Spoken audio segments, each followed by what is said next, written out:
Yes. Now, I request all the participants to check the measurement and put it in the chat. If it is increase or decrease, you can put it in the chat so that we know that you are manifesting this power. All you need is deep gratitude and bhakti towards Swamiji. That's all matters. Just remember Swamiji whenever you are manifesting this powers, just visualize as Swamiji and keep chanting the Mahavakya intensely. You will see, you will be able to manifest these powers. The only one thing which is stopping the power is, it is you, the self-doubt about yourself. That is only stopping the powers manifesting. So drop all your self-doubt and just visualize Swamiji and start manifesting these powers. Because Swamiji is going to manifest through you. It is not you who is going to manifest. It is only Swamiji is going to manifest through you. So develop that oneness with Swamiji. Have the deep gratitude and bhakti. This will help you to manifest these powers. I request all the participants, whatever they manifested, you can put it in the chat. If your pressure is increased or decreased, you can put it in the chat so that we can enter into the next session.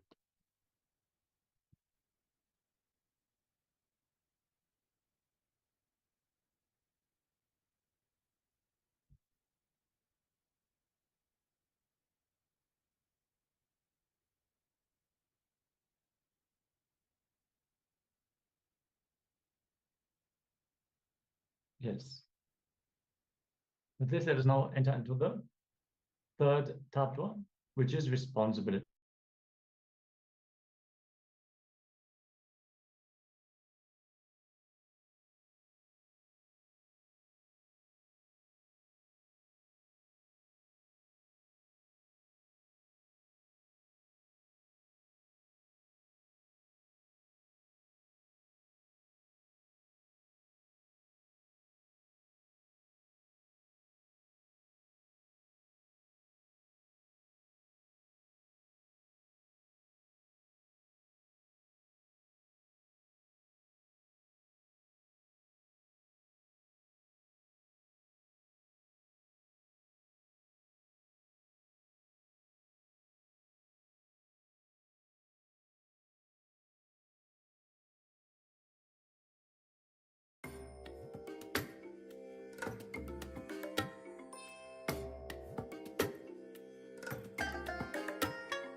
I bless you all. Let you all open all your three eyes and manifest the powers of Mahasadashiva. Om Nityananda Paramashivoham. Om Nityananda Paramashivoham. Yes, Nityananda. Sorry for the technical glitch. We're going to enter into the session about responsibility, where we are going to learn how to take responsibility for all the things that are happening in and around us, how that will empower us and make us stand as a leader, understanding that if you cognize responsibility not as a burden, but as empowering, will make you a leader. So Swamiji says responsibility makes you a hero even. So let us listen to Swamiji as he is sharing the powerful cognitions on responsibility.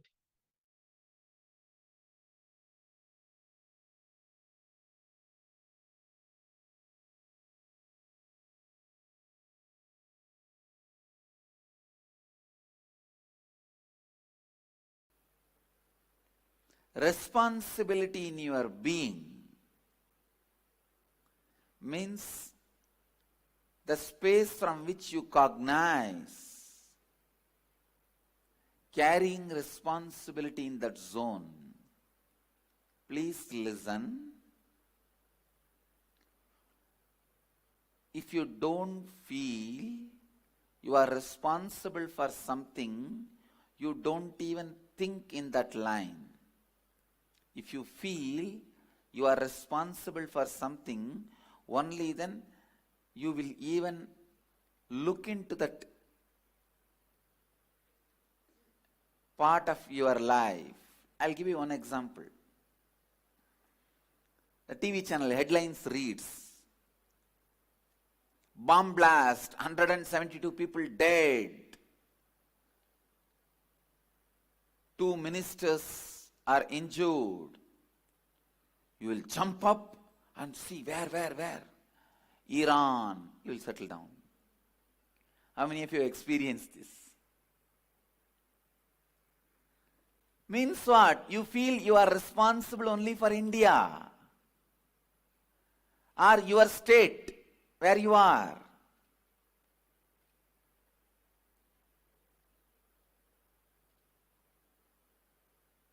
You don't feel responsible for the whole world.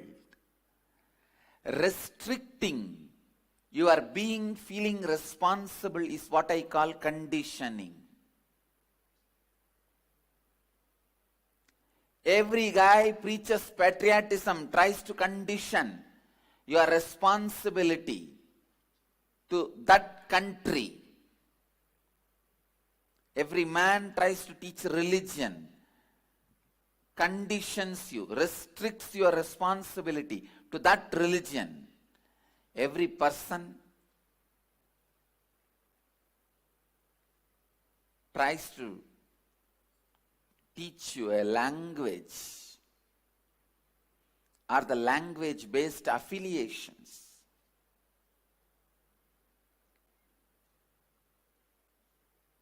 Language or the language-based affiliation.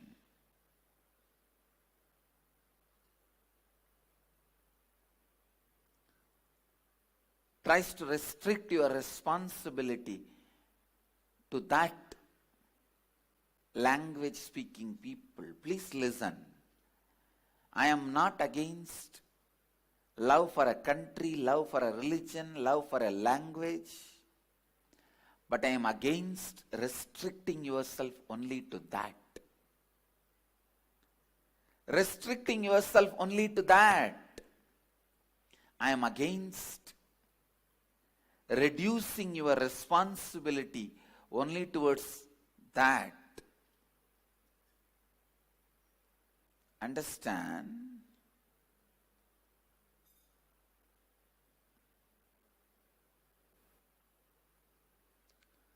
Restricting your responsibility should never be allowed. You are a human being. You are responsible for the whole cosmos, not just planet Earth. If you have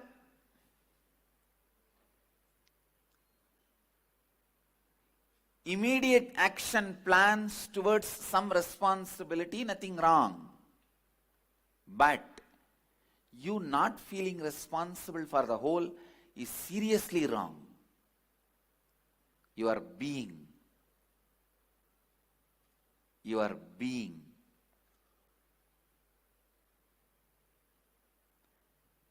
should be completely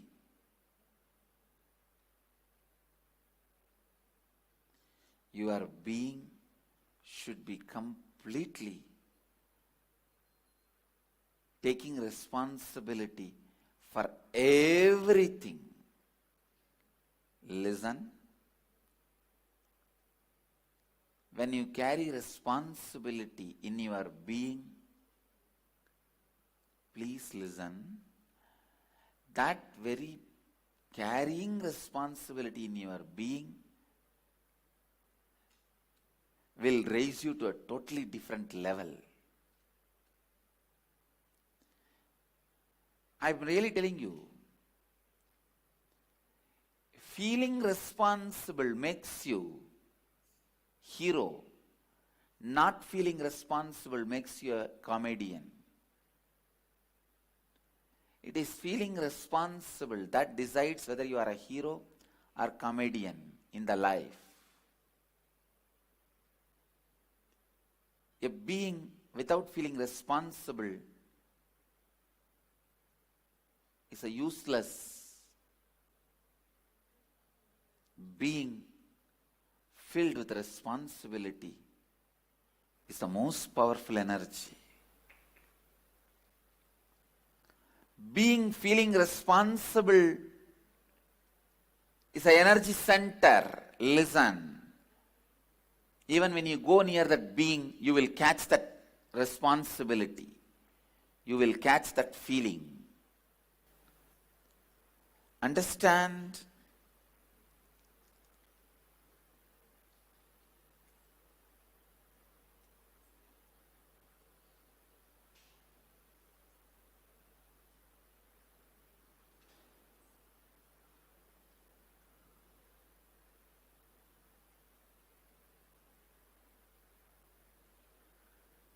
Feeling responsible in your being.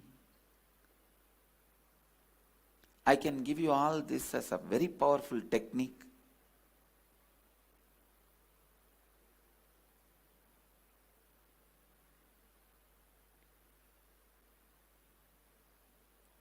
You don't need to do any action. You don't need to do any thinking. Decide from your being, you will feel responsible for the whole world. Suddenly you will see all your actions will have authenticity, thinking will have integrity. A person who has 10,000 crore wealth will not lie for 10 rupee. If he lies for 10 rupee, he must be Nakiran Gopal.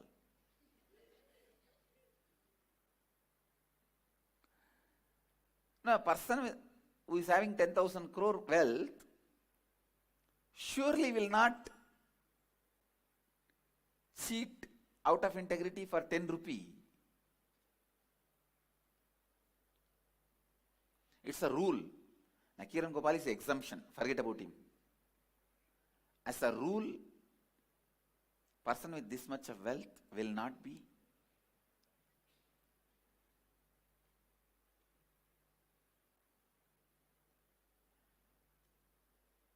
without integrity.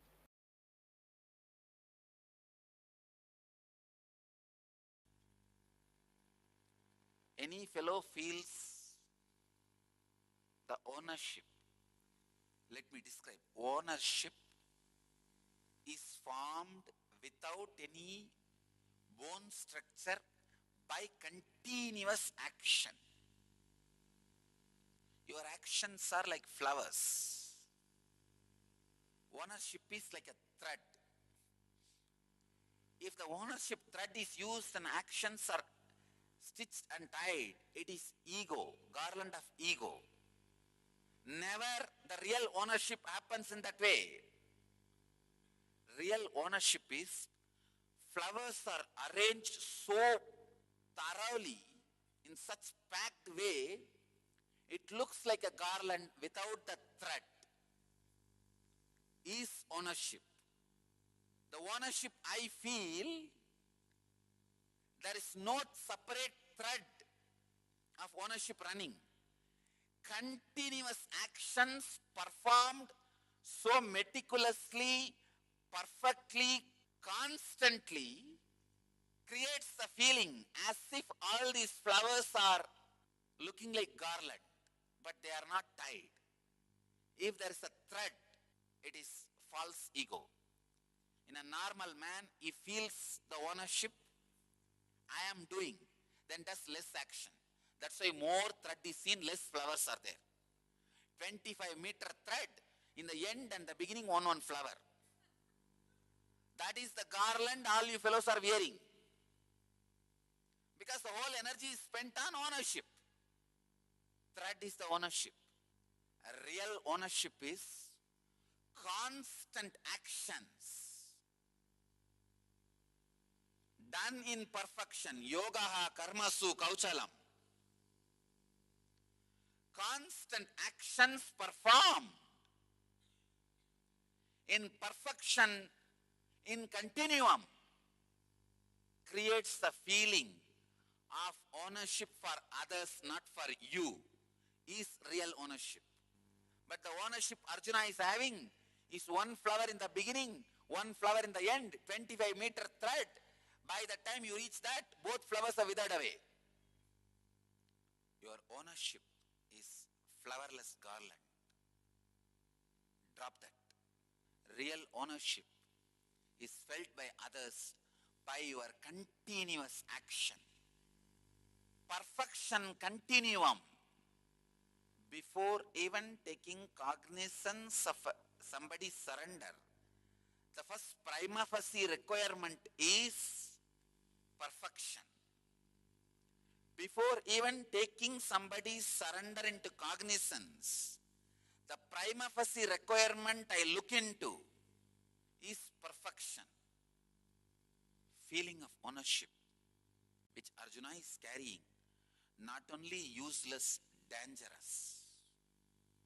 In feeling of ownership, actions are never tied properly. Please understand, 2-inch thick thread rope cannot be used to make jasmine garland. The ego itself becomes so thick, jasmine cannot stay with it. And the ego cannot bend for action. Jasmine is too fragile. It's perfect, but too fragile. Your ego will hurt the action. Your feeling of ownership abuses the very fundamental of the action. Real feeling of ownership is felt by others by the perfection of your action, but never felt by you. Bhagavan gives the next command. Having given up your affliction. Give up. A personality like Bhagavan, when he says Nirashir Nirmamo Bhutva, Arjuna, still sitting with his long face and continue to let Bhagavan talk. Bhagavan is using his whole energy, finally giving a last word. Nirmamo Bhutva means without having fear about your higher identity, higher self, disrespecting your lower self. Unless you disrespect your lower identity, you will not catch your higher existence. If a child or a pet urinates on you, that you want to just get rid of it, clean yourself. Exactly. If you have the same mood towards your lower self and non-fear, not having fear about the higher self, happen to your higher self. Understand? You happening to your higher self, you making yourself available to your higher self is the essence. Be unavailable, lower self, available to your higher self, enter into the battle. Yudhyasva Vigatachwaraha. Understand, your everyday life is a battle. Take this as a direct initiation from Bhagavan. Lay down all the effect, side effect, after effect of actions. Don't carry the perverted, indirect, false, long hope. Relax from the iron chain feeling of ownership. Give up your affliction. Don't be afraid of the higher self. Disrespect the lower self. Enter into the life. Enter into the battle.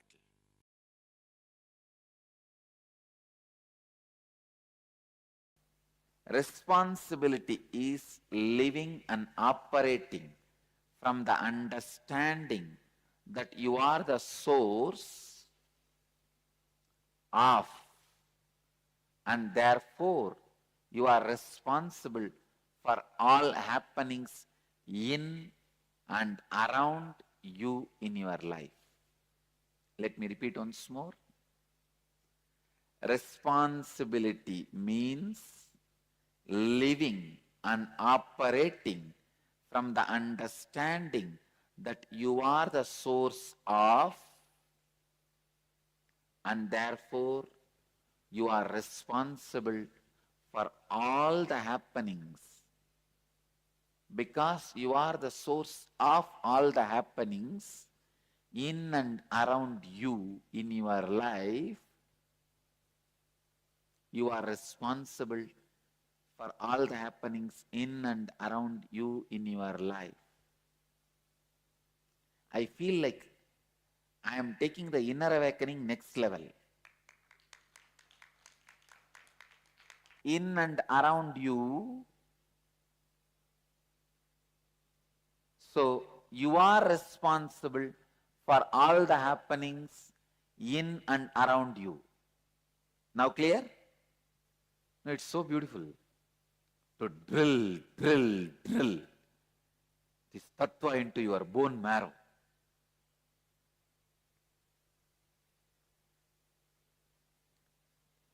When you take the responsibility not just for your image about others, but also others' image about you, you expand. I tell you, you express miracle powers in you. This is the science of siddhis.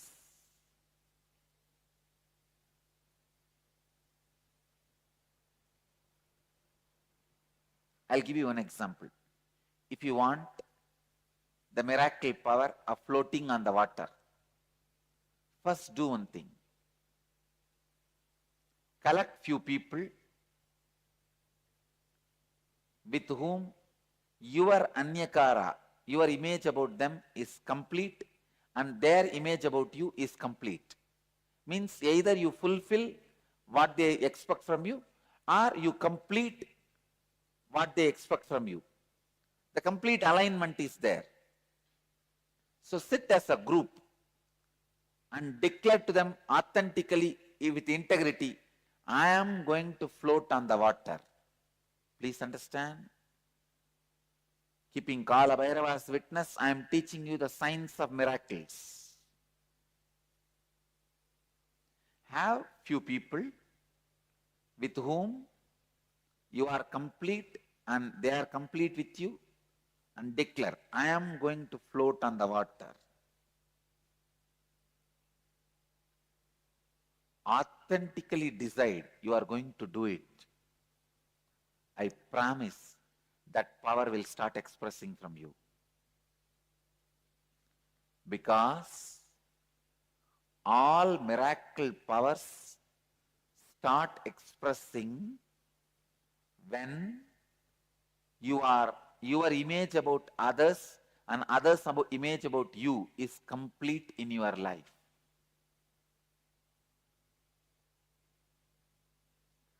Don't imagine immediately, oh, these are all remote things, not for me. No.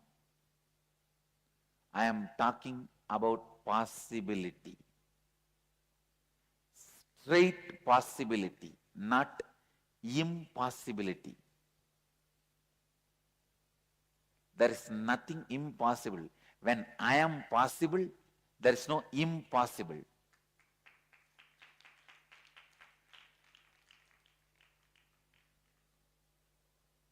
No, I'm not giving this as a quotation for clapping and just dumping it in a Facebook. No. It's for you. When I am possible, how can be impossible? Anything be impossible. The greatest miracle of life. That is why I love me so much. I don't want to lose me. That's the biggest thing I have in my life. This is the biggest thing. All of you know, you are the biggest thing for you. You don't want to lose that. When that biggest thing has happened, when I am possible, how can anything be impossible? For example, if I say, I'll give you the power of floating in the water, will you give up on you? Will you give your life? Will you die? You will say naturally, no. It means what? Then you are the bigger possibility than floating on the water. Am I right? When you have that itself, how can the floating on the water be impossible? Tell me. See, I tell you, all right, I'll give you the power to float on the water. Please die, commit suicide. Will you do? You won't. Because you know that I am the biggest possibility. I am the biggest happening. How can I give up that just for floating on the water? Then, when that big possibility itself has happened, why can't the floating on the water can happen?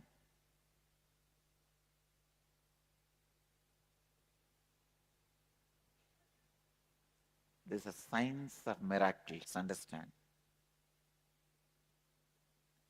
When I have, please understand, whenever I have the disciples who are complete with me and I am complete with them, anything I declare immediately becomes reality. Why sometime after Kalabhairava declares it take few days for it to become reality? Because the receiver may not be complete. So little completion is required. But Kalabhairava takes the responsibility even for his incompletion and gives that as a boon. At least after the boon is delivered, he should make himself complete. Understand? If Kalabhairava says, it'll happen when it happens, then he may do 10 miracles out of 100 reading. But if he declares date, time and everything, he will do 80 miracles out of 100 readings. But the 20 failure is the biggest, the largest way he can stretch his hand is stretched. And they missed. Clear? He can be integrated, but he will not be authentic.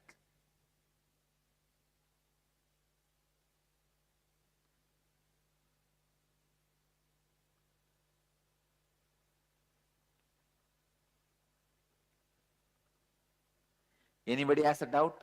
Sometime Kalabhairava blessed, and that day exactly it has not happened.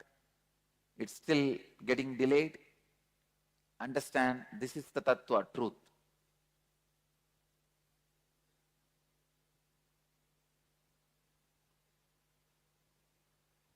Understand? I'm not justifying, I'm just telling you the truth.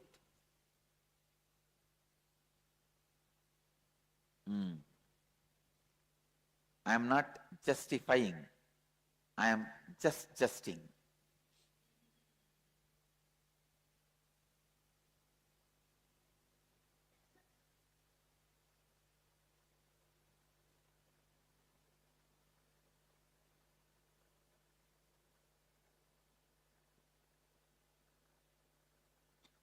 Justifying happens after failure, adjusting happens before entering, justing happens to be the truth. Adjusting, justifying, justing.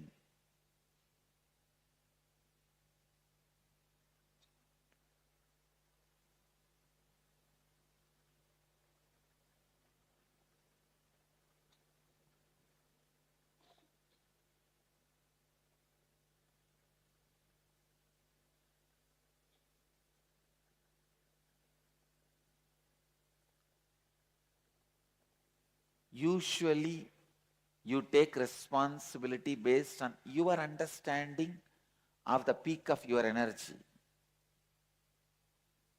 I wanted to make you very clear.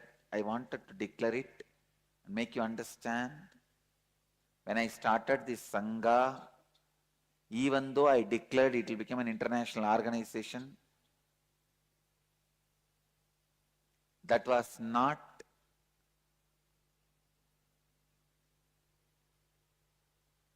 the peak of my energy at that time. But I declared authentically and decided to stretch me to that.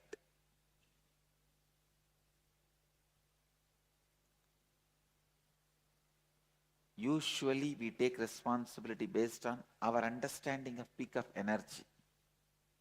It is actually other way around. When you take responsibility with integrity and authenticity, the peak of your energy just expands and fulfill the responsibility you have taken up.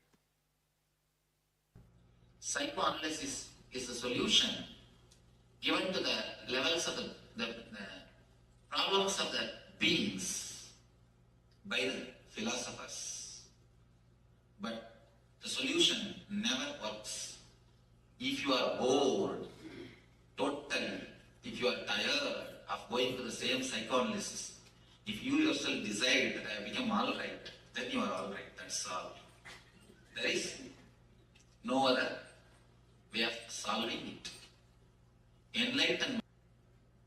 Philosophers give the solution of psychoanalysis. Mystics give the solution of enlightenment. Enlightenment means not analyzing, just throwing away. Analyzing your dustbin, is it going to help you? Analyzing your dustbin, is it going to clear you? Analyzing your dustbin is not going to make. To solve the issues, if you want to clean your house, if you put everything from the dustbin, start analyzing it. Is it going to clear your house? Is your house is going to become clean? No. Only by throwing the things totally away, merging into the ananda, ecstasy, the problems are going to be solved. The three things. For a physical problem, they make the energy to come from inside. For mental problem, they teach you how to switch it off. For the being level problem, they put you in the ecstasy or the bliss. The solution from the mystics is total. Solutions from philosophers is intellectual. But for the logical mind, if you look superficially, the healing system born out of logical things feels like good. The education system born out of logical mind feels like good. The solution for the being level problems, psychoanalysis, feels very good because they are the established systems. Mediocre things always flourish because mass is always mediocre. The mystical things are never for mass, it is only for very few intelligent people.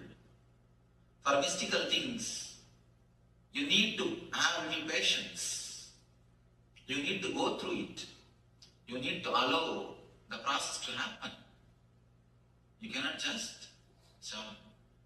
But mind is monkey.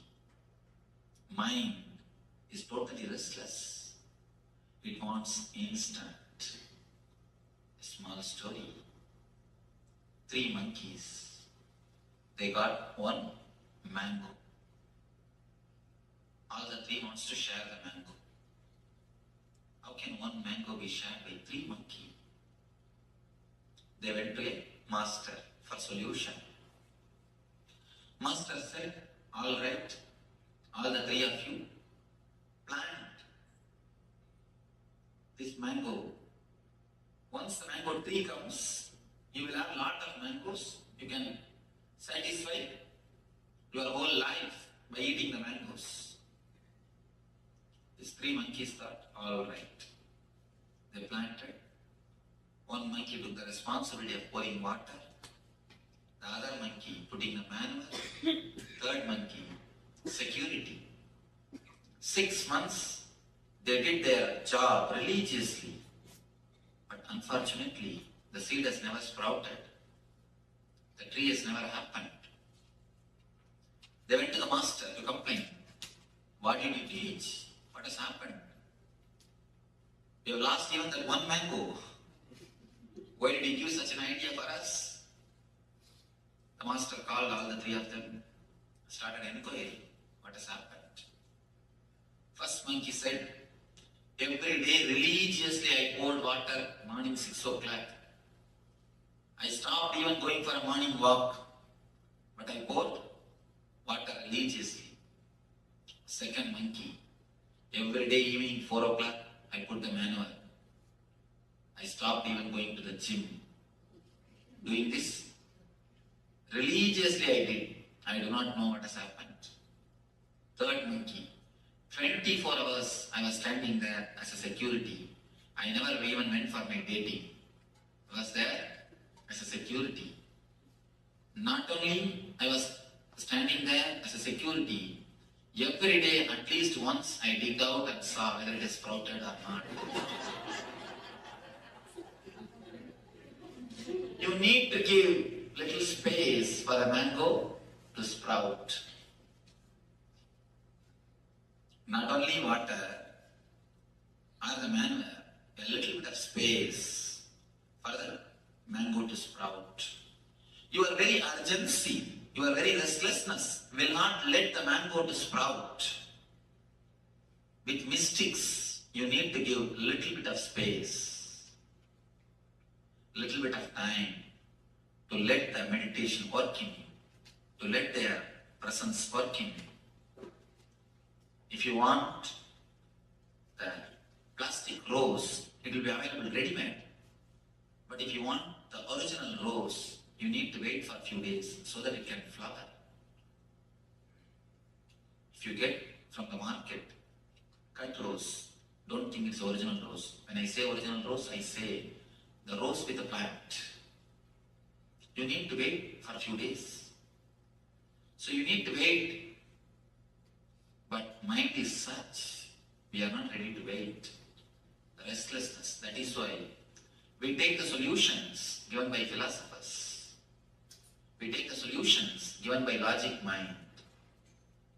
When you take the solutions of the logic mind, the philosophy, you solve it only superficially. When you take the solutions given by the mystics, not only you solve it, you dissolve it. Your very personality transforms. Your very being undergoes a new alchemy. Man becomes divine. Man just reaches the ultimate flowering. Just you become enlightened. Your consciousness takes a new dimension. You reach a different space. With philosophy, you will be solving your problems every day. With mysticism, you will be dissolving your problems once for all. So, it is up to us to desire philosophy or mysticism. Let you understand this. Let this understanding lead you to be in, become one with the eternal bliss. Let your being be in, one with the eternal bliss. Nityananda. Thank you.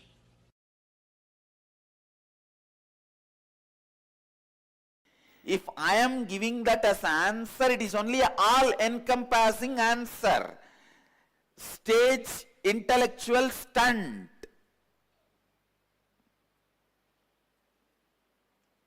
This 4-word, integrity, authenticity, responsibility, and enriching,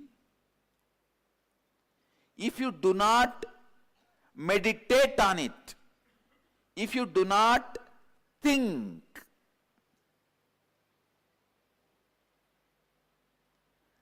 these 4 words can be just like Buddha's answer. Desire is the root cause of suffering. What will you do with that answer? Tell me, can you give up all the desires? That is why people decide living with the desires and having some suffering is much better than throwing away all the desires. Because now when you try to throw away all the desires, that becomes one more problem. You get into one more impracticality.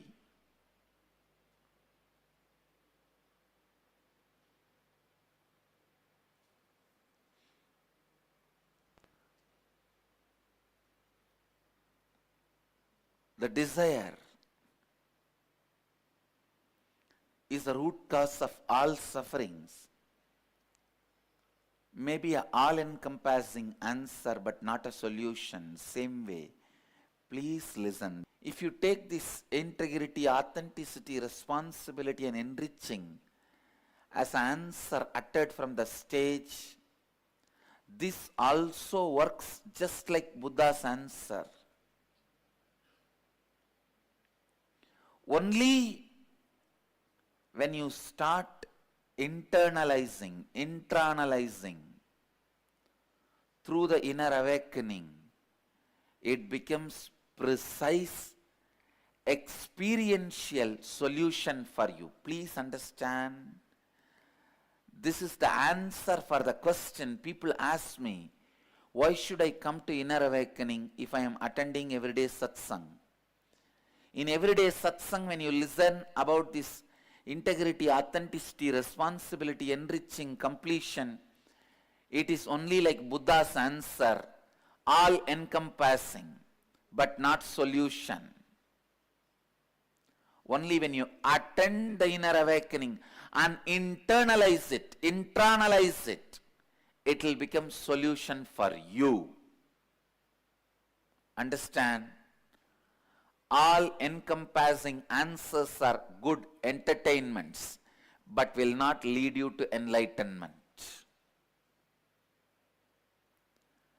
There are some solutions which cannot be all encompassing, like tantric techniques. Amazing solutions. Any problem you have, you can be liberated from it in 10 minutes, 7 minutes, 15 minutes, not more than that. No tantric technique needs more than 21 minutes, because if the technique needs 21 minutes, the technique is considered as dirt in tantric tradition. Amazing solutions.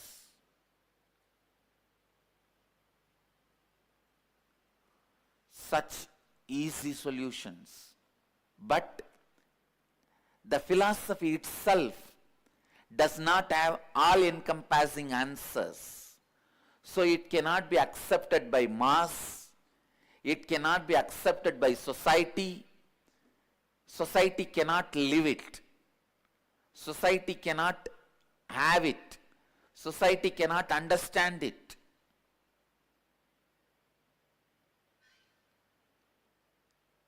However powerful the root pattern can be, Tantra can finish it off in less than 5 minutes.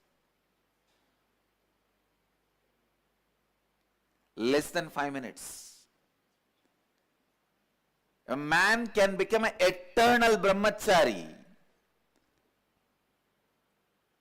Even from his consciousness, the sex will be wiped out. Just by the techniques which you may need to practice for 3 minutes, 4 minutes. But it has no all-encompassing answers. It only has a precise solution.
Yes, Nityananda, all of you.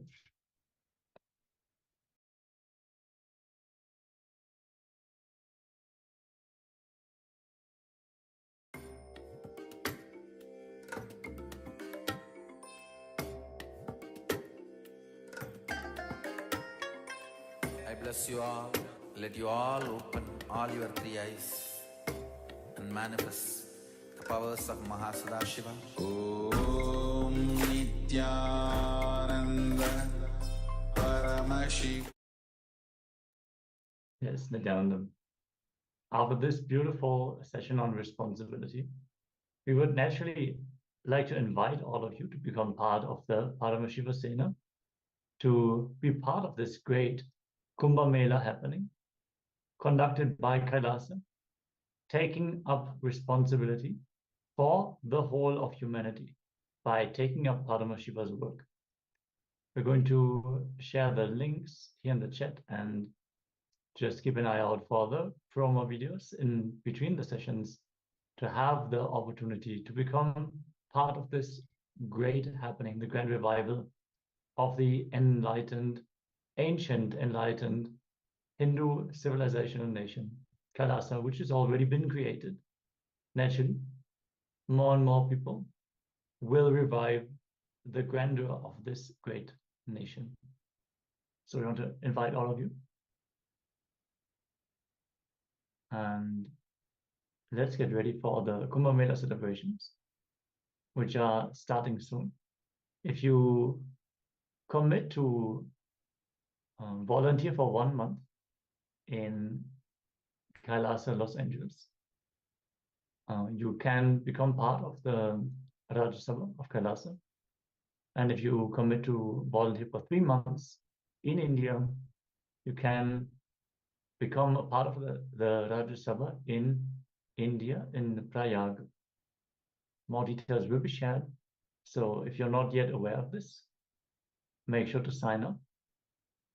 And yes, let's continue with today's Paramashivoham session on responsibility. We're going to enter into the internalization exercise on responsibility.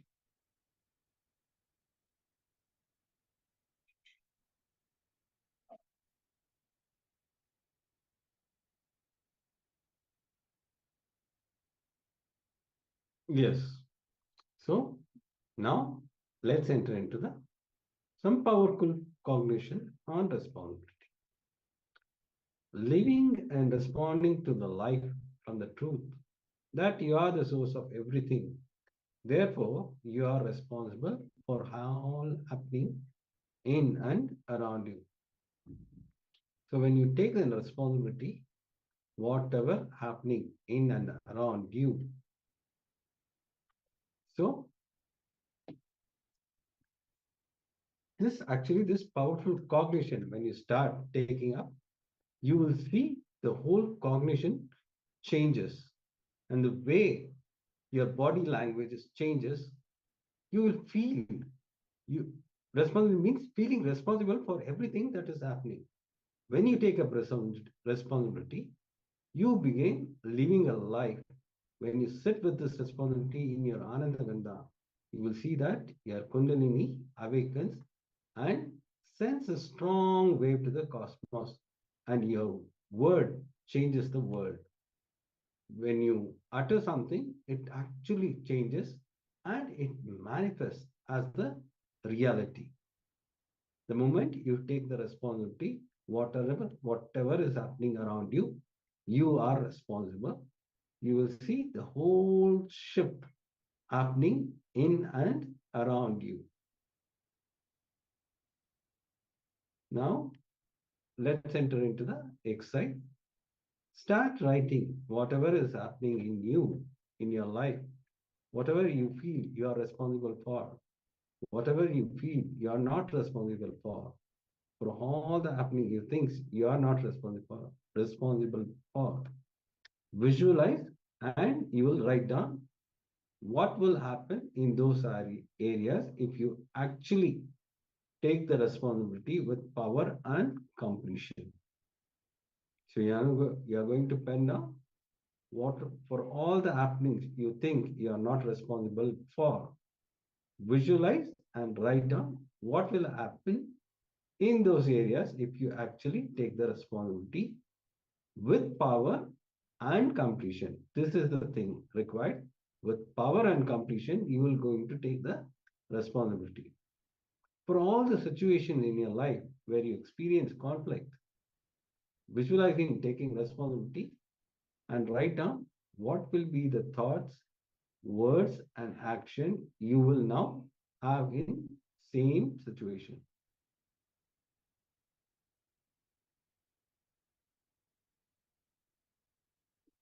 Now please pen down, have your book and pen.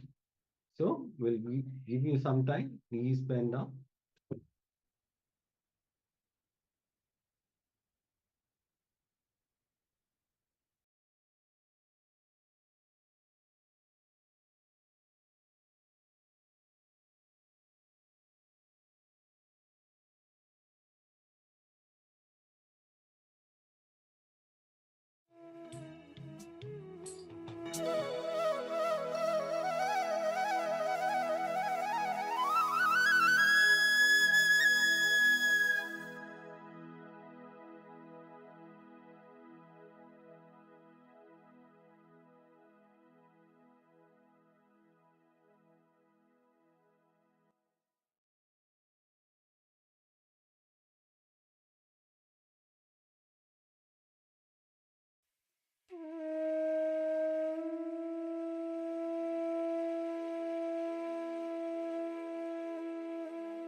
Yes.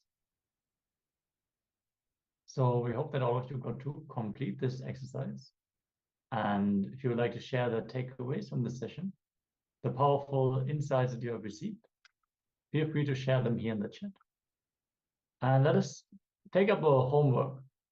For the next 21 days, experiment with this truth by taking responsibility for everything that is happening around you.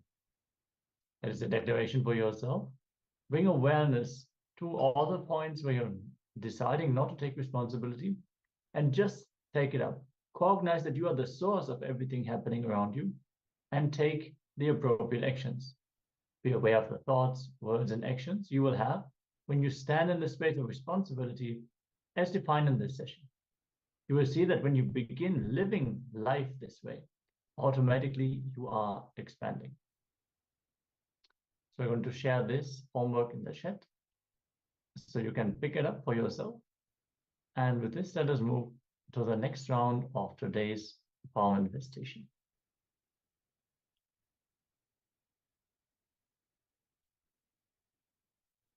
So here you will be scanning the pulse of the other person. You can team with your family members, or if nobody is there, you can team with your Zoom chat in the Zoom with the other person, and you can check the pulse. Oh, it would be easy if you are with your family, because you need to check the pulse of the other person. Otherwise, you are going to scan your own pulse. If nobody is there, you can scan your own pulse. So if you have a blood pressure meter, that will also tell you the pulse rate. And in this round of the power manifestation, you're also going to change the pulse rate. So you take an initial measurement and you tell your family members not to tell you what is the pulse rate. So we're going to have scanning for the pulse and then changing it. So they're not going to reveal the pulse that you had. If you want to do this on your own and you do not have, you do have a blood pressure meter, you can just, without looking at the screen, you can take a picture with your phone. And then as you sit and chant the Mahavakya, change your pulse rate and then just compare the before and after. So you can both scan for your own pulse and change it as well. Let us now connect to Swamiji in the space of oneness. Let's chant the Mahavakya. Om Nityananda Paramashivoham. Om Nityananda Paramashivoham. Om Nityananda Paramashivoham. Let us begin this round of the power manifestation.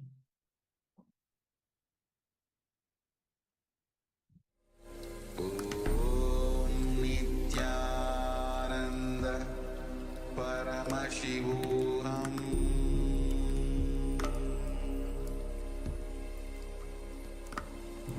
Om Nityananda Paramashivoham.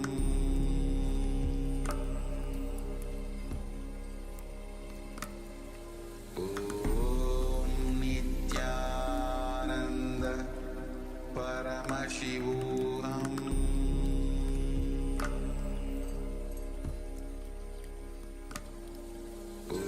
Om Nityananda Paramashivoham.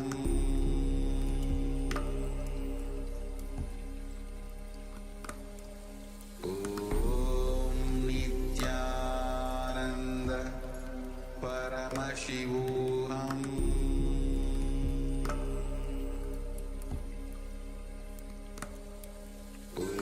Om Nityananda Paramashivoham.